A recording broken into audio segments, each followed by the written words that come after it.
BD news নেটওয়ার্কে আপনাকে স্বাগতম। দেশের বিভিন্ন অঞ্চলে টানা ভারী বৃষ্টি ও উজানের পানিতে দেখা দিয়েছে আকস্মিক বন্যা। ফেনী, নোয়াখালী, খাগড়াছড়ি, চট্টগ্রামসহ ৮টি জেলা প্লাবিত হয়েছে। ফেনীর পরশুরাম, ফুলগাজী ও ছাগলনাইয়া উপজেলার ৯০% এলাকা পানির নিচে তলিয়ে গেছে। উজানের পানি প্রবাহের ফলে নোয়াখালীর ৮টি উপজেলায় জলাবদ্ধতা তৈরি হয়েছে, যেখানে বাড়িঘর পানিতে ডুবে আছে। একই সময়ে খাগড়াছড়ির দীঘিনালা উপজেলায় বন্যা পরিস্থিতির অবনতি ঘটেছে।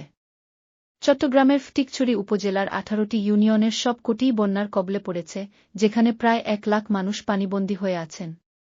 টানা বৃষ্টি ও পাহাড়ি ঢলের কারণে কুমিল্লা, ব্রাহ্মণবাড়িয়া, সিলেট এবং মৌলভীবাজারেও বন্যা পরিস্থিতির অবনতি হয়েছে।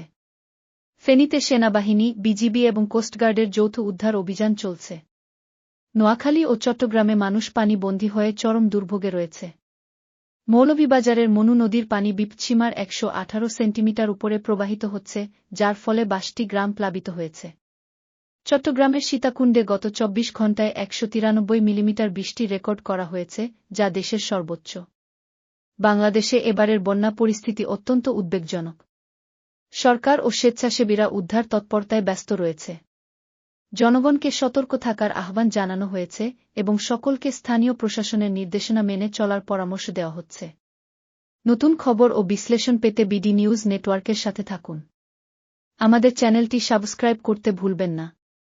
ধন্যবাদ।